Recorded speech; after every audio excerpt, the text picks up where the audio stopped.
प्यारे दोस्तों, कल हमने श्री गुरु तेग बहादुर जी के इस श्लोक को समझा। भय काहू को देत नह भय मानत आन, कहो नानक सुन रे मना, ज्ञानी ताहे बिखान। ज्ञानी, आध्यात्मिक आत्मज्ञानी वही है जो ना किसी से डरता है, ना किसी को डराता है। जब श्री गुरु तेग बहादुर जी असम से वापस आए, उस समय श्री गुरु गोविंद सिंह जी की आयु लगभग 4 वर्ष की हो चुकी थी। गुरु तेग बहादुर जी जब पटना आए तो वहां करीम बख्श और रहीम बख्श नाम के 2 भाई थे, जिनका एक बाग था और वो बहुत समय से सूखा हुआ था।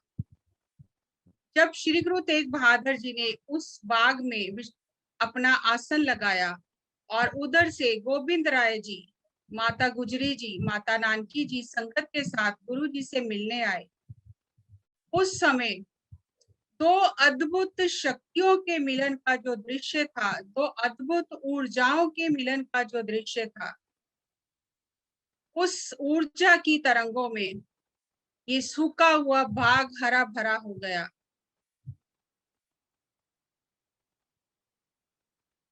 जो आज तक हरा भरा है। ये जो आप एक वृक्ष देख रहे हैं, ये इमली का वृक्ष है जो पूरी तरह सूख गया था, आज तक ये वृक्ष हरा भरा है। श्री गुरु तेग बहादुर जी और गोविंद राय जी, उनका केवल पिता पुत्र का ही संबंध नहीं है, पिता पुत्र का तो एक संसारिक नाता था ही, लेकिन ये 2 महान शक्तियों का मिलन था, 2 महान ऊर्जाओं का मिलन था, जिसने वहां के वातावरण को रूपांतरित कर दिया और आज भी संगत जाकर वहां दर्शन करती है। और मेरा ये सौभाग्य है कि मुझे ऐसे सभी स्थानों के बचपन में ही दर्शन करने का अवसर मिला। श्री गुरु तेग बहादुर जी अपने परिवार को लेकर अनंतपुर साहब आ गए, अनंतपुर नगर बसाया और गोविंद राय जी को शस्त्र विद्या, शास्त्र विद्या और उनकी सुरक्षा और उनके हर प्रकार की शिक्षा का ध्यान रखा। कुछ समय अनंतपुर में रहने के उपरांत सिख संगत आती रही, गुरु जी से उपदेश ग्रहण करती रही और दूसरी ओर औरंगजेब के जुल्म की आंधी बहुत ही बढ़ गई थी। उस समय औरंगजेब ने कहा, एक ही ग्रंथ होगा, एक ही धर्म होगा और एक ही भाषा होगी। हिंदुस्तान में कोई दूसरा धर्म, कोई दूसरा ग्रंथ या भाषा नहीं होगी। मुस्लिम धर्म होगा, कुरान ग्रंथ होगा और अरबी उर्दू भाषा होगी। और सभी मंदिर गिरा दिए, जनेऊ और तिलक उतरवा दिए और पूजा पाठ सब बंद करा दिए। और बड़े बड़े जो उस समय के संत थे, चाहे वो हिंदू धर्म से संबंधित थे और जो मुस्लिम फकीर भी थे, जो एकता का संदेश देते थे, उनका भी वध करवा दिया। और ये घोषणा कर दी कि कोई भी हिंदू घोड़े पर नहीं बैठ सकता, शस्त्र धारण नहीं कर सकता, किसी काव्य या साहित्य की रचना नहीं कर सकता। ऐसे समय में श्री गुरु तेग बहादुर जी ने 15 रागों में अपनी वाणी का उच्चारण किया, राग जयजावंती उच्चारण किया। और श्री गुरु तेग बहादुर जी की जो वाणी है वो इतनी सरल और सहज है, काव्य रूप में है, जिसे कोई भी, चाहे उसे पंजाबी आती है या नहीं आती, वो समझ सकता है। ऐसे समय में जब कश्मीर के पंडितों को कोई मार्ग दिखाई नहीं दे रहा था कि हमारे धर्म की रक्षा कैसे हो, क्योंकि मुसलमान जो सूबेदार होते थे वो हिंदुओं के घरों में जाकर गाय को मारकर उनके सिर पर उसको उठवा कर, गाय को उसका मांस उससे उठवा कर लाते थे, बहु बेटियों को उठाकर ले जाते थे और धर्म कर्म के सारे काम बंद कर दिए थे। और उस समय कश्मीर धार्मिक अध्यात्म का केंद्र माना जाता था। और जब बहुत जुल्म हुआ तो पंडित कृपा राम कुछ पंडितों के साथ आनंदपुर आए और आकर साहिब श्री गुरु तेग बहादुर जी के आगे फरियाद की कि गुरु जी, आप ही अब हमारे धर्म की रक्षा कर सकते हो। औरंगजेब के जुल्मों की आंधी हिंदू धर्म को खत्म कर रही है, हमें कोई उपाय नजर नहीं आ रहा। अब हम आपकी शरण में आए हैं, गुरु नानक के दरबार में फरियादी बनकर आए हैं, आप हमारी रक्षा करो, हमारे धर्म की रक्षा करो। श्री गुरु तेग बहादुर जी उनकी फरियाद सुनकर विचार में पड़ गए और उसी समय गोविंद राय जी, जिनकी उम्र केवल उस समय 9 वर्ष थी, वो अपने पिता के पास आए और उन्होंने कहा, पिताजी आज आप इतने विचार में कैसे हो? गुरु तेग बहादुर जी ने कहा कि हम ये विचार कर रहे हैं, ये जो संगत फरियादी आई है हमारे पास, इनका धर्म खतरे में है। कौन सत्पुरुष अपनी बलि दे, तब इनके धर्म की रक्षा हो सकती है। किसी महान सत्पुरुष की बलि होने से, बलिदान होने से इनके धर्म की रक्षा हो सकती है। हम विचार कर रहे हैं कि कौन सत्पुरुष अपना बलिदान दे। गोविंद राय जी, जिनकी उम्र केवल 9 वर्ष थी, उन्होंने कहा, पिताजी आपसे महान सत्पुरुष और कौन है, आप ही अपना बलिदान देकर हिंदू धर्म की रक्षा करो। सारी संगत जो वहां बैठी थी सुनकर एकदम से हैरान हो गई कि गोविंद राय जी ने ये क्या कहा है।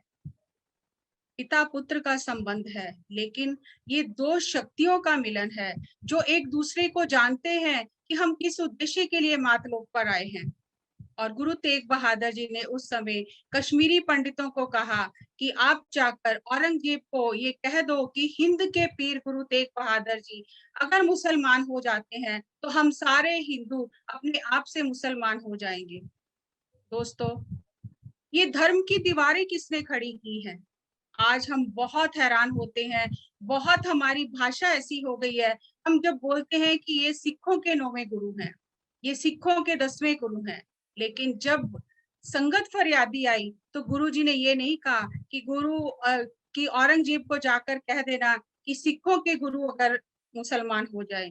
उन्होंने कहा हिंद के पीर गुरु तेग बहादुर जी, क्योंकि उस समय हिंदू भी सिख थे, मुसलमान भी गुरु के सिख थे। तो ये दीवारें हमारे मूर्ख मन ने ये दीवारें बनाई है। हमें इन दीवारों से बाहर आना है। गुरु किसी धर्म से संबंधित नहीं होते, उनका धर्म तो मानवता का होता है, वो मानवता का उद्धार करने आते हैं। और जब उनकी फरियाद सुनी गई पंडितों की, तो उनके चेहरे पर रौनक लौट आई और उन्होंने कहा कि ठीक है गुरुजी, हम ये संदेश आपका दे देते हैं जाकर। उस समय गुरु तेग बहादुर जी ये जान गए कि जिस कार्य के लिए उनका जन्म हुआ है, जिसके लिए उन्होंने 26 साल 9 महीने 13 दिन तपस्या की है, अब उसे पूर्ण करने का समय आ गया है। उन्होंने गोविंद राय जी को गुरु नानक की 10वीं गद्दी के वारिस घोषित कर दिया, 10वें गुरु घोषित कर दिया और गुरु गोविंद सिंह जी को कहा, उस समय उनका नाम गोविंद राय था, तो गोविंद राय जी को कहा कि धर्म पर अडिग रहना, डरना नहीं, किसी भी परिस्थिति में निडरता से अपने धर्म का पालन करना। और गुरु जी ने संगत को उपदेश दिया कि हर कोई अकेला ही आता है, अकेला ही जाता है, ये आत्मा की यात्रा है।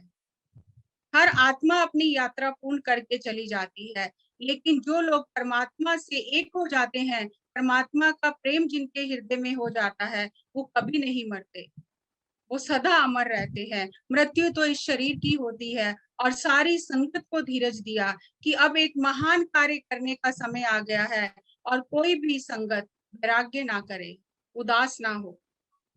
और उस समय गुरु तेग बहादुर जी का जब संदेश औरंगजेब के पास पहुंचा, तो औरंगजेब ने अपने सूबेदार को गुरु जी को कैद करने के लिए भेजा।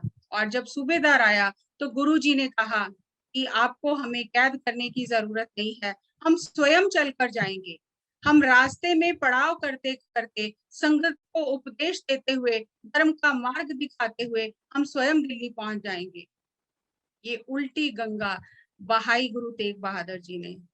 अधिकतर ऐसा होता है कि जो सरकारें होती हैं, उन्हें किसी को दंडित करना होता है, वो पकड़कर उन्हें कैद कर देते हैं। यहाँ तो स्वयं गुरु तेग बहादुर जी चलकर जा रहे थे, रास्ते में संगतों को उपदेश देते हुए, धर्म का मार्ग दिखाते हुए श्री गुरु जी आगरा पहुंचे और फिर आगरा से उन्हें दिल्ली लाया गया। श्री गुरु तेग बहादुर जी की जो बलिदान है, जो शहीदी है, उसका जो मूल कारण था वो धर्म की रक्षा और धार्मिक स्वतंत्रता, कि हर किसी को अपने धर्म का पालन करने का अधिकार है। स्वधर्म है एक मनुष्य का, एक पर धर्म है। स्वधर्म पर तो कोई आंच नहीं आई थी, लेकिन पर धर्म की रक्षा करने के लिए, धार्मिक स्वतंत्रता लोगों को दिलाने के लिए, धर्म की रक्षा करने के लिए उन्होंने अपना बलिदान दिया। क्योंकि जो भी सत्पुरुष आते हैं मानवता को मूल्य स्थापित करने के लिए, वो अपना जीवन समर्पित कर देते हैं, परोपकार में लगा देते हैं। जब गुरु तेग बहादुर जी को कैद कर लिया गया दिल्ली में, तो औरंगजेब ने उनके सामने 3 शर्तें रखी। मुसलमान हो जाओ, शक्ति दिखाओ और मृत्यु को स्वीकार करो। गुरु जी ने कहा, हर किसी को धर्म पालन करने की स्वतंत्रता है, जिसका जो चाहे वो धर्म का पालन कर सकता है। तो क्या मुसलमान हो जाने से मृत्यु नहीं आएगी? तो मृत्यु तो आनी ही है। तो फिर धर्म को छोड़कर इस शरीर को बचाने के लिए धर्म का परिवर्तन क्यों करना है? जब औरंगजेब ने उन्हें शक्ति दिखाने के लिए कहा, तो गुरु जी ने कहा, ये जो शक्तियां हैं, दिव्य शक्तियां हैं, ये आत्मिक उच्चता का प्रदर्शन करने के लिए नहीं है। नाटक चेटक किए को काजा, प्रभ लोगन को आवत लाजा। शक्तियों का प्रदर्शन करने में जो प्रभु के प्यारे होते हैं उन्हें लज्जा आती है। वो शक्तियों का प्रदर्शन अपने शरीर की सुरक्षा के लिए नहीं करते हैं। तो औरंगजेब ने कहा, फिर मृत्यु को स्वीकार करो। तो गुरु जी ने कहा कि मृत्यु से कोई डर नहीं है, मृत्यु से कोई भय नहीं है। दोस्तों, जब हम धरती पर जन्म लेते हैं तो हम एक कॉन्ट्रैक्ट साइन करके आते हैं। हम ये ऊपर एग्रीमेंट करके आते हैं, आई एग्री टू डाई। क्योंकि जो भी धरती पर आया है उसे वापस जाना ही है। कोई पीर पैगंबर गुरु कभी भी धरती पर रुके नहीं है। हर एक का जाने का कारण, समय और स्थान निर्धारित है। जब ये कारण, समय और स्थान मिल जाते हैं तो हमारा धरती से नाता खत्म हो जाता है। हमें इस धरती को छोड़कर जाना ही पड़ता है। हम ये कॉन्ट्रैक्ट साइन करके आए हैं कि हम धरती से वापस आएंगे, अपने सबक सीखकर, अपनी प्रगति करके, अपनी आध्यात्मिक उन्नति करके हम वापिस आ जाएंगे। हम मरने के लिए तैयार हैं, हम मृत्यु को स्वीकार करते हैं। लेकिन जब हम जन्म लेते हैं और आत्मा जब इस तीसरे आयाम की धरती पर आती है, तो भूल जाती है कि मैं क्या करने आई थी और मैं क्या वचन देकर आई हूँ और मेरे जीवन का उद्देश्य क्या है। जो गुरु होता है वो स्वयं तो मुक्त होता है और वो संसार को मुक्ति का मार्ग दिखाता है। आप मुकत मुकत करे संसार, स्वयं तो वो मुक्त ही होते हैं, लेकिन संसार को मुक्ति का मार्ग दिखाते हैं। वो संसार को सिखाते हैं कि मरना कैसे है और जीना कैसे है, मरने की कला क्या है, जीने की कला क्या है। तो गुरु जी के जो शिष्य थे, तो उनके साथ सीख गए थे। और औरंगजेब के मंत्रियों ने कहा कि गुरु को अपने शिष्य बहुत प्यारे होते हैं, अगर आप इनके शिष्यों को कष्ट दोगे तो हो सकता है गुरुजी डर जाएं। तो गुरुजी को पिंजरे में कैद किया हुआ था, जिसमें ना वो सही से खड़े हो सकते थे ना बैठ सकते थे। तो उनके सामने उनके शिष्यों को कष्ट देकर शहीद किया गया। भाई मतीदास जी, जिन्हें आरे के साथ 2 टुकड़े कर दिए गए। भाई दयाला जी, जिन्हें उबलते हुए पानी में आलू की तरह उबाला गया। और भाई सतीदास जी, जिन्हें रुई बांधकर जला दिया गया। और जब गुरु जी से पूछा गया कि क्या अब आप तैयार हो धर्म बदलने के लिए, गुरु जी ने कहा, धन सीखी, धन सीखी, धन सीखी। और उसी अवस्था में, आत्मिक अवस्था में रहे।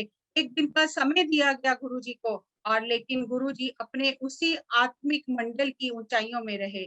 और फिर उसके बाद में गुरु तेग बहादुर जी की शहादत हुई।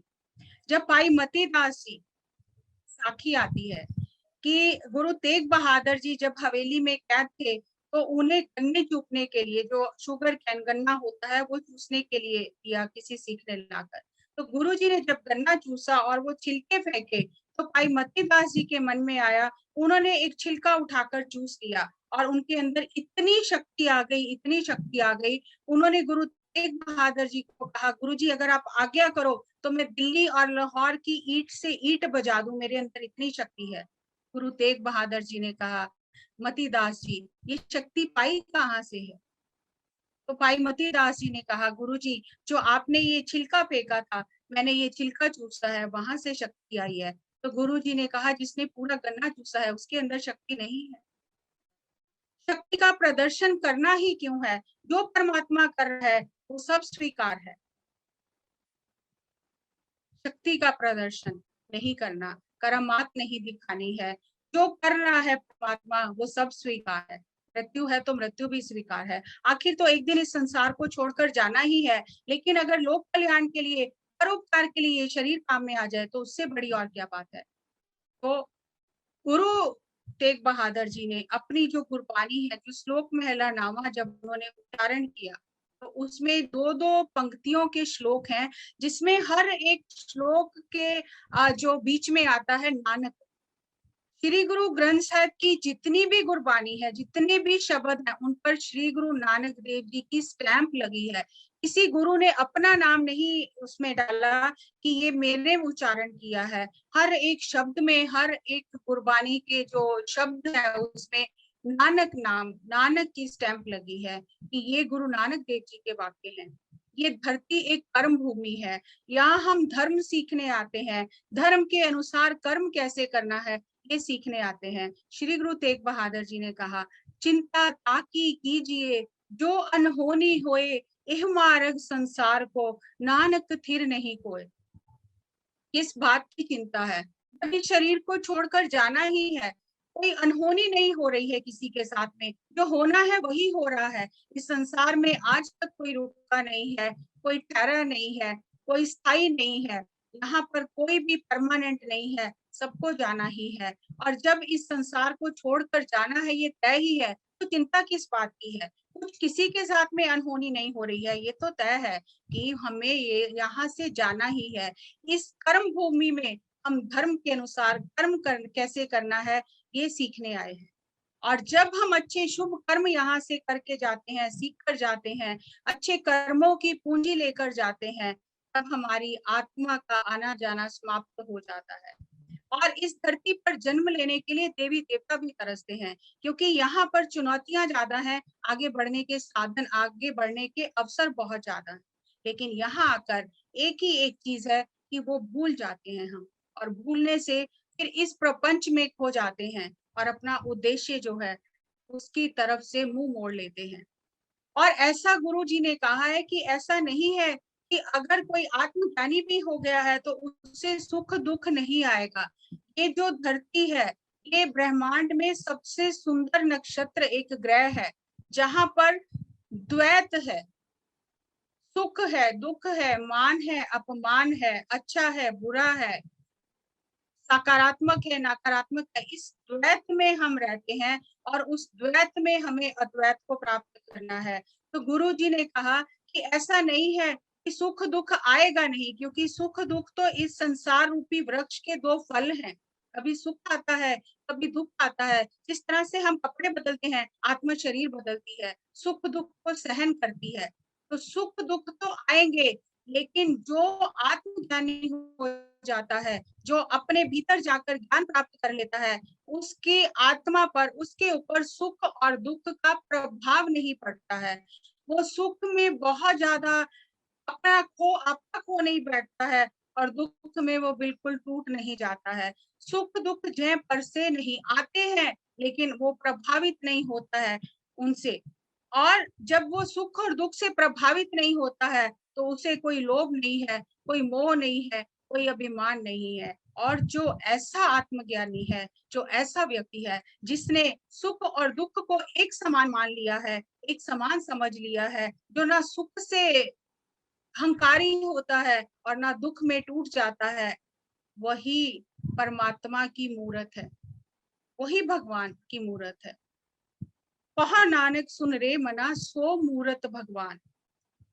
श्री गुरु ग्रंथ साहिब की जो वाणी है, अगर एक अक्षर भी हमारे अंदर उतर जाए, हम एक भी अक्षर पर अमल करना शुरू कर दें, तो हमारा जीवन रूपांतरित हो जाएगा। और हम अमल क्यों नहीं कर पाते हैं? क्योंकि हमारा मन स्थिर नहीं है, हमारा मन यहाँ वहां भटकता रहता है। एक कान से सुनते हैं, हम दूसरे कान से निकाल देते हैं, इसलिए हमारे अंदर कुछ जाता ही नहीं, हमारा रूपांतरण होता ही नहीं।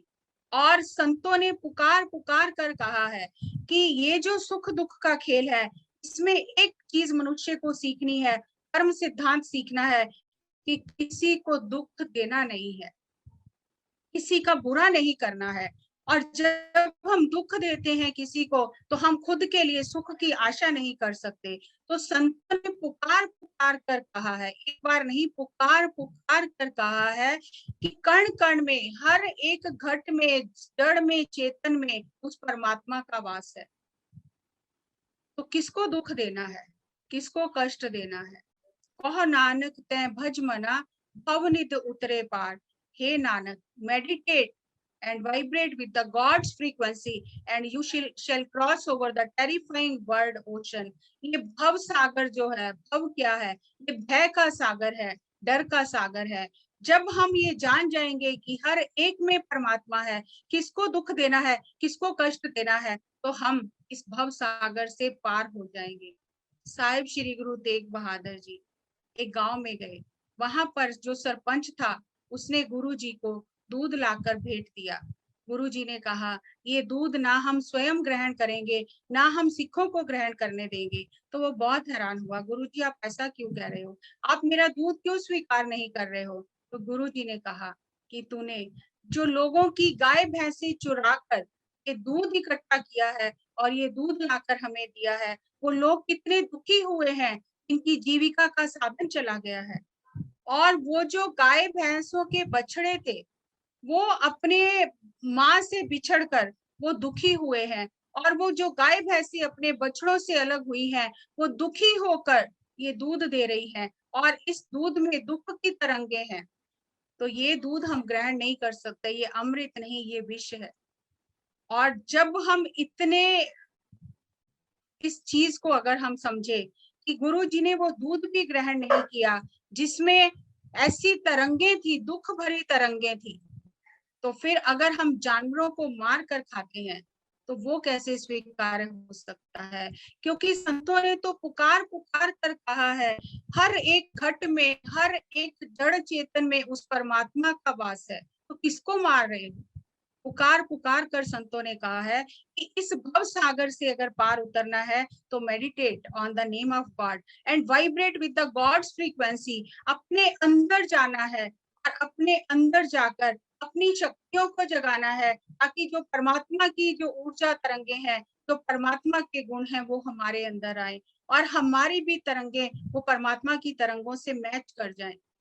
सामंजस्य हमारा उस परमात्मा की तरंगों के साथ हो जाए, तो हम इस भव सागर से पार हो जाएंगे। क्योंकि जो हम दूसरों को देते हैं वही वापिस आता है। हम अगर दूसरों को डर दे रहे हैं तो डर वापिस आएगा, हम अगर दूसरों को दुख दे रहे हैं तो दुख वापिस आएगा। इसका और कोई दूसरा तरीका नहीं है। तो गुरु जी ने हमें सुखी रहने का समीकरण दिया है कि अगर तुम सुखी रहना चाहता है मानव, तो दूसरों को दुख ना दो, दूसरों को दुख ना दे, ना दूसरों को भय दे, ना दूसरों को डर दे। और जब दूसरों को दुख नहीं देंगे, दूसरों को भय नहीं देंगे, तो हम अपने आप ही, हमारे अंदर उस निडरता का संचार हो जाएगा। क्योंकि जब हम ध्यान करेंगे, उस परमात्मा को अपने भीतर जानेंगे, उस परमात्मा को हर जगह बाहर और अंदर देखेंगे, तो हमारी जो तरंगे हैं, हमारी जो ऊर्जा है, वो इतनी उच्च हो जाएगी कि हम स्वयं परमात्मा का रूप बन जाएंगे। और पत्री जी भी यही कहते हैं कि मेरी केवल एकमात्र इच्छा है कि ये धरती जो है, जो मानव ये क्रूरता कर रहा है पशु पक्षियों पर, मछलियों पर, पूरी धरती शाकाहारी हो जाए और ये जो क्रूरता है ये धरती से समाप्त हो जाए और ये धरती स्वर्ग बन जाए। सुख में बहुत लोग आसपास इकट्ठे हो जाते हैं, लेकिन गुरु तेग बहादुर जी कहते हैं कि अंत में कोई भी तेरा साथी नहीं है। तुझे लगता है ये मेरा साथी है, ये मेरा साथी है, लेकिन जब दुख आता है सभी साथ छोड़ जाते हैं। और आज हम अपनी खुली आंखों से अपने चारों तरफ ये चीज देख रहे हैं कि सुख में बहुत संगी भय, दुख में संग ना कोय, कहो नानक हर भज मना, अंत सहाई होए। उस परमात्मा का जिसने नाम लिया है, जिसने ध्यान किया है, वो परमात्मा ही अंत में उसकी सहायता करेगा। और ये जो हमें लगता है ये कोई मेरा साथ देगा, मेरा पति साथ देगा, मेरी पत्नी साथ देगी, मेरे बच्चे मेरा साथ देंगे, आज हम खुली आंखों से देख रहे हैं कि हर व्यक्ति अकेले आया है, अकेले ही जा रहा है, कोई किसी का साथी नहीं है। तो हमें परमात्मा को अपना साथी बनाना है, अपनी आत्मा से जुड़ना है और आत्मा से जुड़कर स्वयं को निडर बनाना है, सशक्त बनाना है, ताकि हमारे अंदर वो दया, करुणा और प्रेम भाव उत्पन्न हो। तो हमारे साथ स्वपनपुरी जी बनी हुई हैं, मैं उनसे अनुरोध करती हूँ कि श्री गुरु तेग बहादुर जी का एक शब्द जो है, काहे रे बन खोजन जाई, हे मनुष्य जंगल में क्या खोजने जा रहा है, वो परमात्मा तो तेरे भीतर बैठा हुआ है, सर्व निवासी सदा अलेपा तो ही संग समाही। और किस तरह वो तेरे भीतर बैठा है, जिस तरह फूल के अंदर खुशबू है और दर्पण में छवि है, उस तरह परमात्मा तेरे अंदर बैठा है और बाहर और भीतर वही परमात्मा है।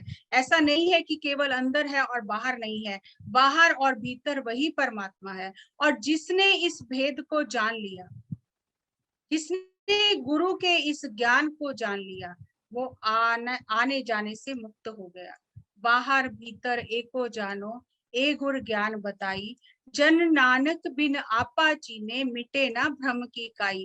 ये बाहर अलग है, अंदर अलग है, ये जो भ्रम है, मैं अलग हूँ और बाकी सब अलग है, ये भ्रम जब तक हम स्वयं को नहीं जानेंगे, ये भ्रम दूर नहीं होगा।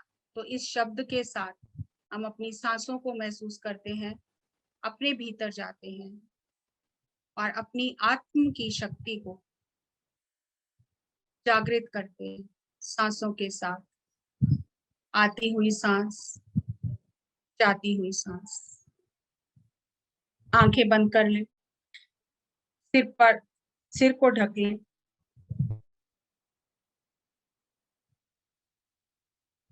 और सांसों के साथ स्वयं के भीतर प्रवेश करें। आती हुई सांस, जाती हुई सांस।